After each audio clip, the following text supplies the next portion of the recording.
Você sabe usar os modal verbs no passado? Os past modals são as combinações de would have, could have, should have, might have, may have e must have. Além de saber usar, você sabe como eles são pronunciados no dia a dia?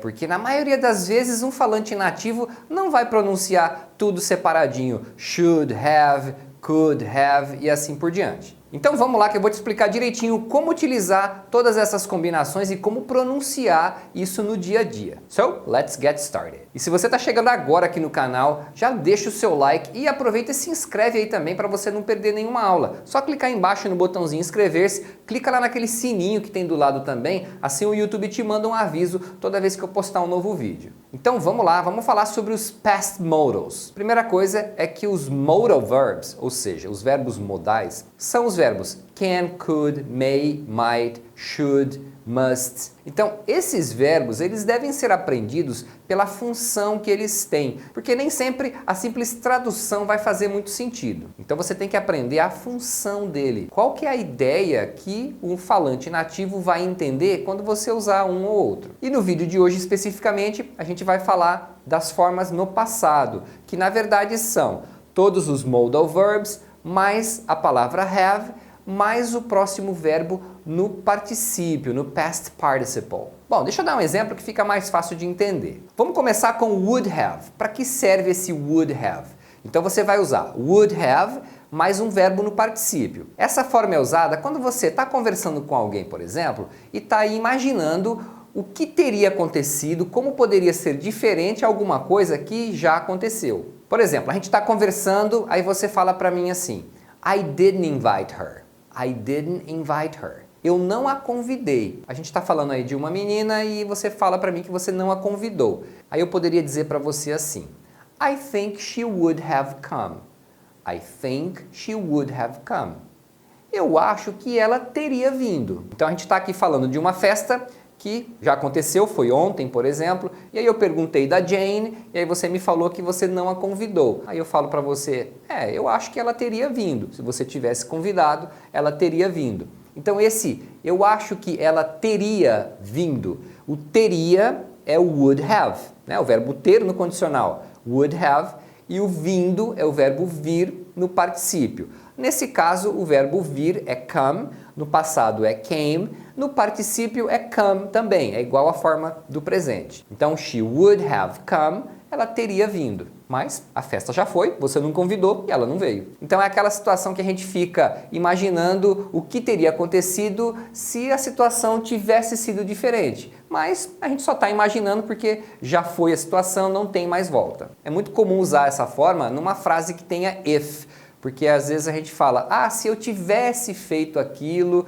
isso teria sido assim. Mas você não fez e então não vai ter como mudar. Mas, como no exemplo, você pode usar a frase em si sem estar dentro de uma frase com if. Você pode usar só essa parte, she would have come, dentro do contexto da conversa, faz todo sentido. Agora, um detalhe importante é como você vai escutar essa forma no dia a dia, na vida real, quando você estiver conversando com um falante nativo de inglês, por exemplo. É muito longo para falar she would have come. É muito verbo tudo junto aí. Então o que vai acontecer? Normalmente o have vai ser reduzido.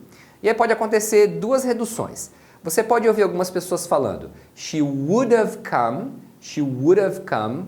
Então o have fica só com o som de of, would have, would have. E nesse caso, como o D acaba ficando no meio de dois sons de vogal, você pronuncia esse D com o som de R. Então você vai ouvir muita gente falando would have, would have.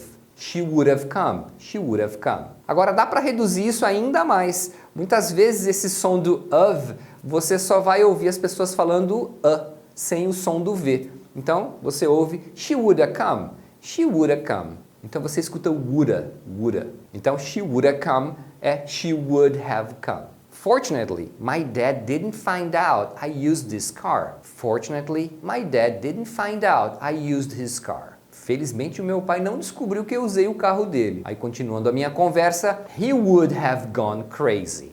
He would have gone crazy. Ele teria ficado maluco. Essa frase, he would have gone crazy, poderia ser reduzida. Você vai ouvir pessoas falando, he would have gone crazy. He would have gone crazy. ou ainda mais reduzido, he would have gone crazy. He would have gone crazy. Então pode ser reduzido para would have ou woulda. Um outro past modal é o should have.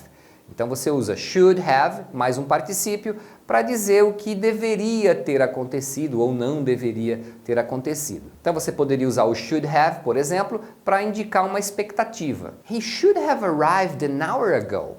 He should have arrived an hour ago. Ele deveria ter chegado 1 hora atrás. Aqui eu poderia falar he should have arrived ou he should have arrived. Aqui geralmente o som do V vai ser mantido porque aí você consegue emendar com o arrive, né? Porque a palavra começa com vogal, então geralmente eles vão fazer isso. Should have arrived. She should have called me. She should have called me. Ela deveria ter me ligado. Aí você pode reduzir para she should have called me ou she should have called me. Should have called me. O should have também serve para você mostrar arrependimento. Por exemplo, I should have studied for the test. I should have studied for the test. Eu deveria ter estudado para a prova. Agora está arrependido, né? E aí eu posso falar também I should have studied ou I should have studied. I shouldn't have said that. I shouldn't have said that. Eu não deveria ter dito isso. No caso do shouldn't have, quando é negativo, você pode reduzir para shouldn't have, ou ainda para shouldn't. Então eu poderia dizer I shouldn't have said that, I shouldn't have said that, ou I shouldn't have said that. I shouldn't have said that. E ainda dá para usar o should have para você mostrar ou dizer que não foi uma boa ideia aquilo que você fez ou que aconteceu. Por exemplo, you shouldn't have eaten so much cake. You shouldn't have eaten so much cake. Você não deveria ter comido tanto bolo. A gente pode reduzir para you shouldn't have eaten so much cake. You shouldn't have eaten so much cake. They shouldn't have sold their house. They shouldn't have sold their house. Eles não deveriam ter vendido a casa. E falando um pouco mais rápido, they shouldn't have sold their house. They shouldn't have sold their house. Ou ainda, they shouldn't have sold their house. They shouldn't have sold their house. Agora, a gente pode usar o could have mais particípio para mostrar um alívio que alguma coisa não aconteceu, geralmente alguma coisa ruim. Bom, vamos supor que a gente está conversando aqui sobre um acidente de trabalho que aconteceu, e aí eu falo para você, luckily, he was wearing all the necessary PPE. He could have gotten really hurt. Luckily, he was wearing all the necessary PPE. He could have gotten really hurt. Por sorte, ele estava usando todo o EPI necessário. Ele poderia ter se machucado muito. Então, could have gotten hurt significa que ele poderia ter se machucado, mas felizmente não se machucou. Que alívio. Aqui a gente pode reduzir o could have também. Você pode pronunciar o could have como could have ou coulda. Pode ser he could have gotten hurt ou he could have gotten hurt. Pode ter o sonzinho do V ou não. Só um detalhe que eu acho que alguém vai perguntar é o que é PPE.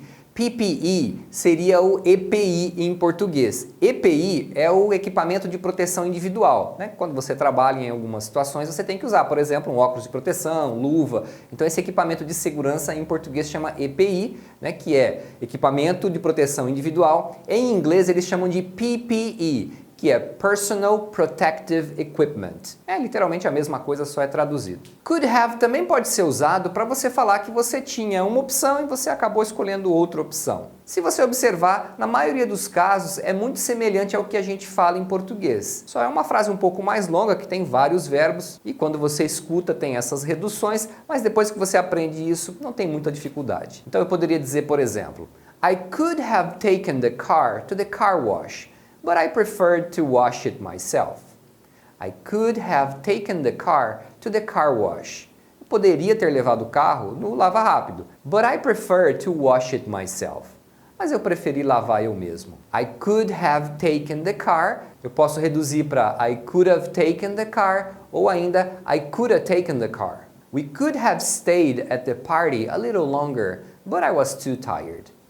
We could have stayed at the party a little longer, but I was too tired. A gente poderia ter ficado na festa um pouco mais, mas eu estava muito cansado. Então, I could have stayed, pode ser I could have stayed ou I could have stayed. Você pode usar o can have e o could have na forma negativa para dizer que alguma coisa é impossível de ter acontecido. Então, na verdade, você vai usar o cannot have ou could not have. Pode fazer a contração também, can't have ou couldn't have.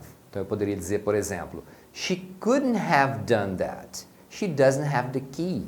She couldn't have done that. She doesn't have the key.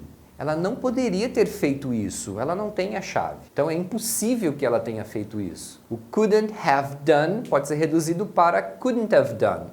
Couldn't have done. Ou ainda couldn't have done. Couldn't have done. She couldn't have done that. She doesn't have the key. He couldn't have erased the files. He doesn't have the password. He couldn't have erased the files. He doesn't have the password. Ele não poderia ter apagado os arquivos, ele não tem a senha. Então, é impossível que ele tenha apagado. E a gente pode falar He couldn't have erased. He couldn't have erased. Também é possível falar sobre possibilidades no passado. Aí, nesse caso, a gente tem 4 opções. Eu posso usar o may have, might have, could have e must have. Porém, tem a seguinte diferença. O may, might e could have, eles podem ser usados na mesma situação com o mesmo significado. Você pode escolher qualquer um dos 3. Agora, o must have, ele é um pouco diferente, então eu vou explicar essa diferença para vocês. Por exemplo, vamos supor que a gente está aqui e eu falo para você, Have you seen my phone? Have you seen my phone? Você viu meu celular? Né? Sei lá onde que está, não está aqui comigo. Aí você fica pensando, fala, sei lá onde que pode estar esse celular, né? Aí você poderia dizer, por exemplo, You might have left it at the restaurant.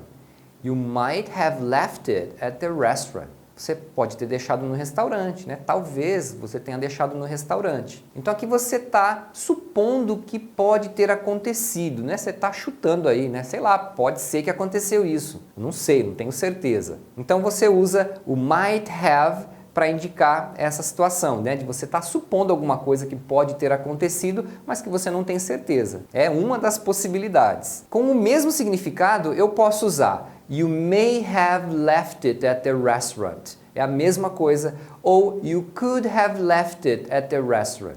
É a mesma coisa. Então você pode usar qualquer um dos 3 para indicar que talvez tal coisa tenha acontecido, mas sei lá, né? Pode ser que sim, pode ser que não. Agora, se você usar must have, significa que você tem quase certeza que foi aquilo. Então se eu falar para você You must have left it at the restaurant.